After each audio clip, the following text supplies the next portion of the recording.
The Culling game's in 15 minutes. Yuji claps his hands and a bunch of cursed spirits come chasing after him, and then Yuji runs into Choso, they defeat the cursed spirits, and then Naoya shows up looking for Megumi. After fighting a little bit, they sense someone similar to Gojo's presence. Yuta has arrived at the scene crashing down, and Naoya and Yuta talk to one another, and Naoya explains how he wants Yuji alive to lure out Megumi. As Yuta agrees, Choso then attacks them. Yuji then makes a run for it, Yuta then chases him, and Naoya and Choso have a battle. While running away, Yuji punches a car at Yuta, but it doesn't really do much. Yuji whips out a knife and they start to fight again. While fighting, Yuta lands a hit on Yuji, but Yuji manages to break his sword. That's when Rika comes in and like, what's going on? Yuta explains they're just playing, and stabs Yuji while Rika's holding him. Back to Choso and Naoya, we find out you can turn cursed energy into blood, so Choso turns his cursed energy into blood and defeats Naoya. That's when Yuta comes from behind and claps Choso. Then we have a flashback. We see Yuji as a baby, Yuji's dad, Yuji's grandpa, and is that Kenjaku? He wakes up and Yuta is staring at him, but Yuta's actually happy to see that Yuji's alive. Turns out Gojo had asked Yuta to look after Yuji before he was sealed. But basically when Yuta stabbed Yuji, he immediately used reverse curse technique to heal him. Megumi shows up and then Choso show up and they all talk about how to get Gojo out the prison realm. And they need information, so they go to Tengen. So they go back to Jujutsu High, and this is where Yuta finds Maki. She's just a little burnt though. You guys remember that place where Toji killed that girl?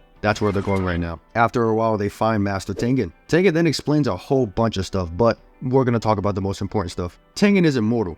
Kenjaku wants to merge humankind with Tengen. And basically, if this happens, the world is doomed. Maki asks, why don't you just say no to merging? And Tengen says, due to that girl dying 11 years ago, he's evolved.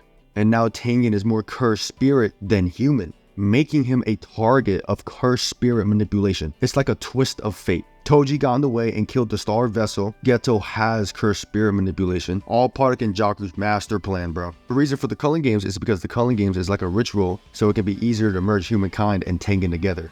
To prevent Kenjaku from getting to Tengen, Choso and Yuki decides to guard him. Tengen then gives them the prison realm to free Gojo, but it's the back of the prison realm. Basically, if they get it open, they can free Gojo. But the two main ways to get it open is the inverted spirit of heaven and the black rope. Gojo destroyed them though. PTSD. Another way to free him is finding a sorcerer called Angel to extinguish the curse technique. There's a lot more explaining, but we're already at 2 minutes. Maki plans to return to the Zenin clan to get some cursed weapon, and Yuta wants to collect some information. They all go their separate ways. Oh hey, Principal Yaga. And he's dead. Panda finds him and he cries. Maki returns to her clan and she is not welcomed. Looking for the weapons, Maki runs into her father and Mai is on the floor right next to him. And then Maki also loses to her father. Mai and Maki are both thrown into a basement with a lot of cursed spirits getting ready to kill them. We cut to Mai and Maki on the beach, but it's like in their minds, they're not actually at the beach. Mai realizes that she has to die so Maki can be stronger. Since they are twins, they are seen as one individual by cursed energy. So to complete Maki's heavenly restriction, Mai takes all the cursed energy that they share as she's dying, and her last wish is to destroy everything. Something's wrong. Maki's father senses something and sees Maki, but something's different. Maki's father sees something that gives him PTSD. Maki's father then quickly dies. Maki proceeds to destroy her entire clan, no mercy, left, right, swing, slam, dead, just dead. Maki makes her way to Naoya. They have a heated fight, with Naoya saying, oh, you're not Toji, you're a fake. But as saying that, Maki slams his face in. Naoya is just barely alive. Maki did not finish him off, but that's when Maki's mom comes and kills him. Tengen tells Yuji and Megumi where Hakari is, so those two go to Hakari. That's where they meet security and he references Fight Club. The security turns them away, but then Megumi makes a bluff so they can let them into their fight club. They want Yuji to fight, and as Yuji's getting ready to fight, he sees Panda. Yuji and Panda fight and Yuji wins so he can get closer to Hakari. While Yuji's going to Hakari, Megumi and Panda infiltrate the gambling building. Oh, but quickly, the reason why they can't just break in there and be like, Hakari, we need your help. Every time Panda got closer to the door, the distance between Panda and the door didn't change. The reason they're infiltrating is to knock out all the guards. They don't want the guards intervening or anything bad happening while Yuji is talking to Hakari, so they're taking like the safest route, which is knocking out all the guards. They see Hakari's girlfriend, Kyoto, and they get into a little fight. She's trying to run back to Hakari, and Megumi and Panda are trying to stop her. Yuji's at Hakari's office, and while they're talking, Hakari gets a message from Kyoto, and now he knows Yuji's from Jujutsu High and a fight breaks out. Yuji tries to explain why they're here, but Hakari does not want to listen. While Megumi's fighting, he tries to explain that they just want Hakari's help, and she doesn't believe them. After figuring out her curse technique, they're able to defeat her, and Megumi begs her to just listen. That's when Yuji bursts out the door and Hakari is walking towards him, and Yuji is just getting demolished by Hakari, but Yuji got that dog in her. After talking and getting beaten up some more, Hakari finally cools down. They explain to Hakari that gojo was sealed. While explaining the culling game situation, a Shikigami basically tells them that Kashimo has 100 points. We also get introduced to Higuruma. Panda, Hakari, Yuji, and Megumi plan to take these two out and take their points. Oh, and Higurama's a little bit of a dickhead. Moving on, they go their own separate ways. Basically, Hakari and Panda go looking for Kashimo, and Yuji and Megumi go looking for Higurama. While Yuji and Megumi are walking, they get separated because Yuji got teleported into the air. Yuji gets attacked by a girl named Amai, and Megumi is a woman beater.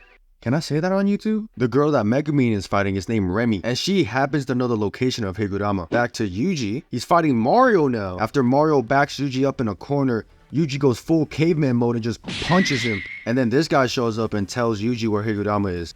His name's Amai, not the girl that tackled Yuji. My bad. Yuji ends up finding Higurama and Megumi finds another enemy. Higurama and Yuji end up fighting. Higurama decides to use his domain. Violence is not allowed in Higurama's domain, by the way. If Yuji is proven guilty, Higurama has a chance to kill Yuji. So he brings up the time where Yuji gambled while being under the age of 18, and that is illegal. So it ends up working and Higurama gets a weapon to hurt Yuji. If given the death penalty, Higurama will use his executioner blade and kill you. So when Yuji starts losing, he wants a redo of the trial. But in the redo, Higurama brings up the Shibuya incident. And then he admits that he killed all those people. And then he gets the death penalty. Oh, no. And then Higurama gets the executioner sword. But Yuji decides to use his brain this time and actually beat Higurama. Higurama gives up his 100 points. Yuji talks no jutsu Higurama. Well, he tried to talk no jutsu because Higurama just like, nah, I'm good. Back to Megumi, he's clapping the people that try to fight him, but he gets in a little trouble. But that's when Takaba comes out and takes a serious hit for Megumi, but Takaba took 0 damage. Takaba is basically a gag, and he uses the power of funny. So the guy that's throwing explosions at Megumi, Takaba decides to take him on, and Megumi starts to fight the guy that he first encountered. They both go to a different location and duke it out. In short, Megumi starts to lose, so he whips out his domain, and then they fight some more, and Megumi slams an elephant on both of them, and after a while, Megumi finally wins after he unleashes his dogs. Megumi passes out, and Anna finds him. Yuta pulls up looking for some information and finds some innocent people.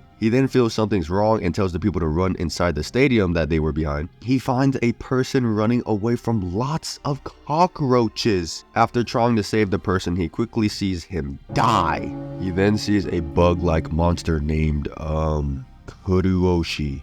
They get into a little fight, and after beating Bug Person up a bit, he realizes 2 other sorcerers are watching him. Also, Yuta can't use Rika either because she's protecting the people in the stadium. Yuta takes a serious blow and bugs pop out of him, and then he takes a second hit and it looks like he's gonna lose. But then Yuta gives Bug Person a nice little kiss. By kiss, he chomped and won the fight. Hey, I'm sorry to interrupt the video that you're watching, but we got a copyright strike. Of course it's our fault. I mean, we're using things that aren't ours. So where I'm going with this is after we talk about Yuta versus these 2 incarnated sorcerers, we don't want another strike, so we're gonna turn it down like a lot. We're gonna skip stuff, and we're sorry. We just don't want our channel to be terminated. Yeah, and we're gonna summarize things like it was in a nutshell or something. And we're also gonna stop at chapter 221. Okay, enjoy the rest of the video. One last thing, all rights go to the respective owners. One of those people that were watching Yuta shows up. Her name is Uro, and she starts beating on Yuta, distorting space, making Yuta look like Luffy. She's one of the reincarnated sorcerers, and basically the Culling Games is like the first step to being reincarnated. That's why she's here. After talking for a bit, this dude named Ishigori fires a blast out of his head. Yuta comes out unscathed. Yuta runs for Ishigori and he fires multiple beams at Yuta. Yuta dodges and makes his way to Ishigori. They start throwing punches and their backs meet and Yuta gets blown away. Ishigori runs for Yuta and fires a blast which gets deflected. Oro then fires a thin ice missile at Yuta which makes Ishigori upset, so he shoots a blast at her, in which she warps the space around her and fires it back at him. Yuta pulls out his ring, Rika comes out, and they stand it on business. Oro thinks she can rock with Yuta, but gets quickly humbled with a don't move and then a beating from Yuta and Rika. Ishigori fires a blast at Rika and Yuta, but quickly gets beaten as well. But he does manage to shoot Rika into a building. We then find out that Yuta's curse technique is to copy others' techniques. Basically copy and paste. Rika and Yuta both slam their enemies on the floor. That's when Oro and Yuta feel something's about to happen. Ishigori's about to pull something, so they prepare themselves. domain expansion. Odo and Ishigori's plan is to keep Rika out of their domain as it can cause problems for them. And earlier Rika was shot back 20 meters, so they think they're safe. That's when Bug Guy comes back. He managed to reproduce, and due to so many people being afraid of bugs, the cursed spirit still thrives even if the quote-unquote player dies. Due to it being a three-way domain clash and an unexpected guess, the domain broke. As soon as the domain broke, Yuta went straight for the girl, kicking her and sending her down to the floor. That's when Kuroyoshi chops her arm off and Rika just eats her arm. Oru is heavily injured, but that's when Ishigori shoots both Oru and Bug Person. Oru is knocked out, but Kuroyoshi is still alive, but then Yuta comes up and finished him.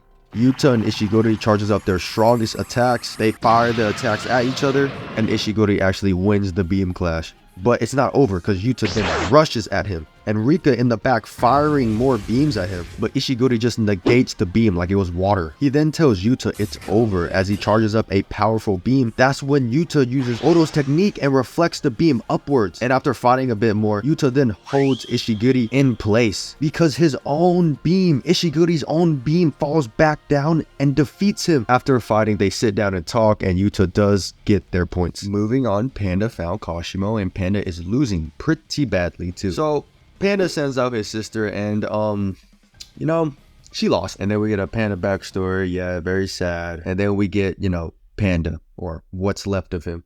But the GOAT Hakari has come. Oh yeah, and Panda's not actually dead yet. Hakari and Kashimo make a bet. If Hakari wins, he gets Kashimo's points. Kashimo agrees and they start to box. Hakari gets his arm taken off, but he had already hit jackpot prior and healed himself. He uses his domain, Relentless Gambler. When we jump to Kenjaku speaking with Kashimo in an old era. In Kashimo's era, he was literally the strongest, but unlike Gojo, there's no Sukuna to satisfy his need for battle. So he says he wants to challenge Sukuna. Back to Hakari's fight with Kashimo. Hakari's jackpot of 4 minutes and 11 seconds starts to wear off, and that's when Kashimo puts a hold through Hakari. It's not looking so good for Hakari. In a last-ditch effort, he uses his domain and rolls on luck, healing him in the process. They fight for a long time. Hakari wins and decides to spare Kashimo's life because if he dies, his points will disappear. Kashimo talks with Hakari for a bit and decides to join him. Moving on to Maki talking to Noritoshi, which is a worse version of Choso. Maki and Noritoshi spots a cursed spirit that turns out to be Naoya and are now fighting him. Naoya comes back as a vengeful spirit who wants to kill Maki, kinda. He's actually just a shadow of Naoya's former self with all of his abilities. He's winning against Maki until Noritoshi actually does something for once. Despite their effort, Maki still gets badly injured and says she needs 5 minutes to recover. We jump to a backstory of Daido and Mio. That's not really important, but they show up to help. Naoya pops his domain, Maki walks through it, and because she has no cursed energy, the domain sees her as an object. Then she claps Naoya for a second time. Chapter 200 starts off with Megumi telling Hana that the only way to kill Sukuna is to kill Yuji. He says he will gladly sacrifice himself to kill Sukuna, also stating that Angel or Hana is a critical part for unsealing Gojo. Tengen and Yuki talk about the merger and Kenjaku's plan for Tengen. Kenjaku pulls up and finds Choso. They start to fight and Choso is getting clapped until Yuki shows up. Kenjaku opens his domain. Tengen tries to dispel it, but they miscalculate. They wanted to break Kenjaku's domain barrier, but it turns out that Kenjaku doesn't even have a barrier for his domain. Yuki then uses her simple domain, but is too late, and she gets hit with wound perfusion. Choso manages to escape, but in a last-ditch effort, Yuki uses her ability, Black Hole, but Kenjaku ends up surviving the attack cause plot. He uses his cursed manipulation and takes Tengen. After that, a lot of BS about the military getting clapped by sorcerers, which isn't really important at all. Then Megumi's sister shows up. She adds a new rule for the Culling games. Well, it turns out that that's not actually his sister, but Yorozu. She is from the golden era of Jujutsu, and she has a huge crush on Sukuna. Yorozu states that she also too wants to fight Sukuna and the characters chase after her. Yuji suddenly switches with Sukuna for 1 full minute. Sukuna then rips off one of Yuji's fingers, then proceeds to force feed it to Megumi, allowing Sukuna to go from Yuji's body to Megumi's. Angel tries to stop Sukuna, but because she's extremely naive and stupid, she fails and gets clapped. Maki and Yuji try to jump Sukuna, but Yorame jumps in and uses a technique so they can escape. As they leave, Sukuna tells her to get the bath ready for his new best friend. It's there where they meet up with Kenjaku and they discuss about how if Sukuna kills Yorozu, Megumi will sink deeper within the vessel. Sukuna then meets up with Yorozu. Apparently, Yorozu wants to marry Sukuna after killing him, so they make a bet on if Yorozu wins, she gets to marry Sukuna. But Sukuna has to die to lose. Anyway, as they're fighting, Yorozu gets pissed off that Sukuna isn't using Malevolent Shrine. Instead, he's using Megumi's curse technique. Yorozu summons a perfect sphere, Sukuna summons Maharaga, and well, she gets clapped. After this, we find out that Angel didn't die. The sorcerers feel as if they open the seal in a confined space, Gojo will kill all of them because of Infinity. So they take him to an open field where Angel can use her curse technique, Jacob's Ladder. to open the seal that was containing Gojo. Right when that bitch opens, Gojo was nowhere to be seen. Turns out he immediately went to Kenjaku and Sukuna. He sees that Sukuna has taken over Megumi's body. Gojo also punched the shit out of Yarame. Gojo and Sukuna talk about fighting when the date is. Sukuna versus Gojo will take place on December 24, 2018, and the chapter ends with Gojo saying, "Nah, I'd win."